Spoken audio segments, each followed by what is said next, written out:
Hey guys, I'm Nick and welcome back to the channel. Or if you happen to be a new viewer here or a regular viewer who hasn't subscribed yet, please go ahead and click on that big red subscribe button to stay up to date and current with all of the latest Star Trek news on YouTube. Today we're talking about Star Trek Discovery Season 4. We're taking a little break until February 10th when we're going to get the second half of Season 4. But there's a trailer that came out at the end of the last episode, which kind of showcases some of the scenes and shots and bit of bits and pieces that we're likely to expect in our second half of Season 4 of Discovery. So we're going to take a look through that trailer, break it down shot by shot, have a look at some of the bits that we're up for in the second part of Discovery Season 4 and see what it has to offer. Let's get into that. Booker and Tarka must be stopped, whatever the cost. You think I'm too close to this? I believe that there is no one else who could possibly correct his path. So it's interesting, this pair up we've got going on between Booker and Tarka. We've got the loss that Booker's suffered and the arrogance and the ego of Tarka. It's a sort of a volatile combination between these two. It's obviously putting the whole Federation at jeopardy. Obviously it's Burnham's job to talk Booker down from the proverbial ledge into what his actions are doing.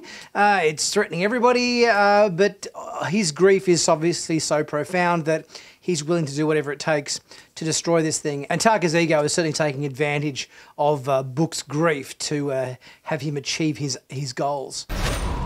How long do you need to build a weapon? 24 hours should do it. This will stop the DMA. No one else has to die. This isn't an easy mission, but it is critical that we succeed. It seems like that the time required to get this whole plan up and going isn't all that long. They've been flummoxed and stumped by the DMA for so long, but Tarka seems to have it all, know exactly what he's doing, and he's got it all wrapped up and all worked out, right to the finest detail. But does he? I think his arrogance is just cruising for a fall, I think, in this case.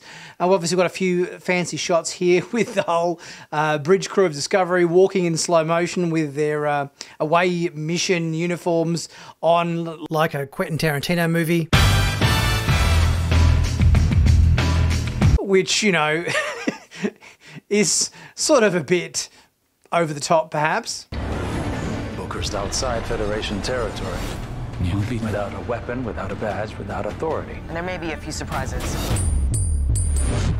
Let's get to it. Aye, Captain. Looks like we've got some interesting locations going on here with Burnham and crew going to this sort of outpost sort of thing, which looks like a bit of a seedy bar with some gambling, and we've got aliens, and we've got fist fights with OO getting involved in some sort of cage match or some sort of, you know, martial arts competition. It sort of almost seems a little bit more kind of Star Wars-y, I think, than Star Trek-y. I think we've seen a few things in the last couple of seasons where I think Star Trek has borrowed certain things from Star Wars, going into the city cantina with aliens and gambling and stuff, kind of, you know, I think it could be interesting. We've got some interesting looking aliens here. We've obviously got a bit of fisticuffs going on in the bar. But the question is, what are Burnham and the crew doing in this seedy bar, and how is that helping their mission to retrieve Book and Tarka and bring them in before they do anything they're going to regret? If Booker and Tarka succeed, they risk provoking a highly advanced species capable of destroying us all. Is this where I get to say I was born ready? Good to see Nan back, the security officer who left us last season.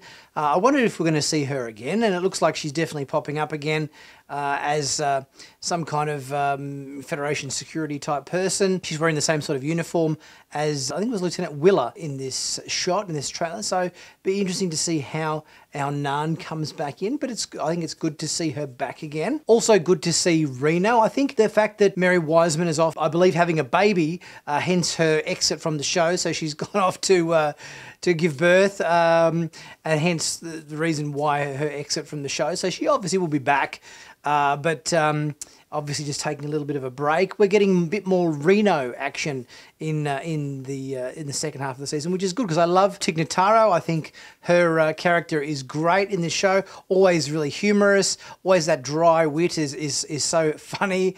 So great to see her back again in the second half of this season as well. Something is coming. A life form.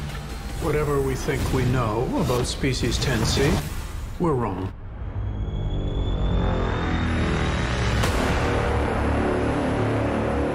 Now, obviously, in the second half of the season, we are going to get a reveal at some point about species 10C. Now, I suppose the question is, do we want species 10C to be a reveal of an alien race or whatever that we've never seen before?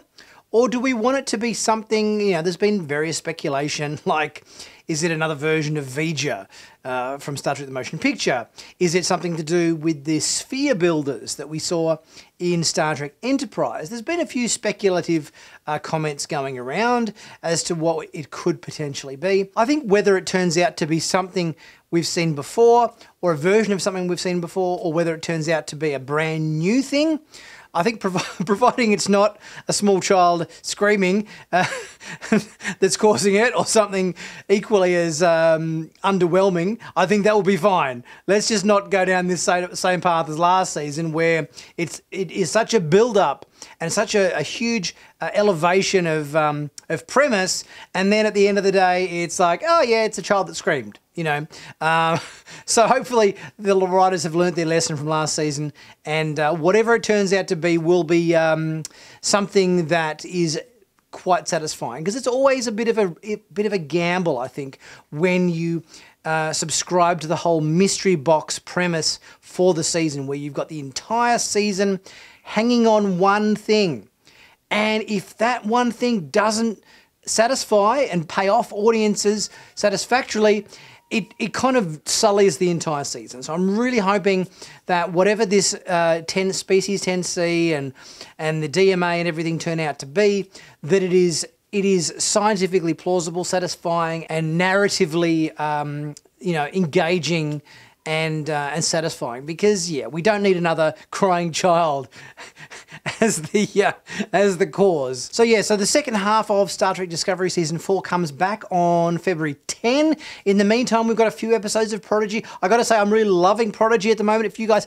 haven't taken a look at Star Trek Prodigy yet, don't be scared that it's animated. It is not just for kids. There is so much great stuff in this show that plays really great homage to fans, Star Trek fans, the history of Star Trek, all that sort of stuff. Last week's episode was fantastic. Animated doesn't mean a kids show. Adults and kids are going to love this show, and I'm really enjoying it myself. Please, as always, leave a super thanks if you're able to. If you're liking the Galaxy projector that I got going on in the background of my set, you can pick up one of these Galaxy projectors from Galaxy Lamps. The link is in my description below, where if you use the coupon code NICK10, you can get a 10% discount on one of these babies. They're great.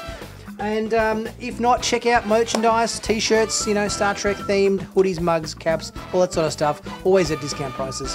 And you can pick up something for yourself. It really helps the channel. Guys, as always, I'll be back soon for my next video. I'll catch you soon.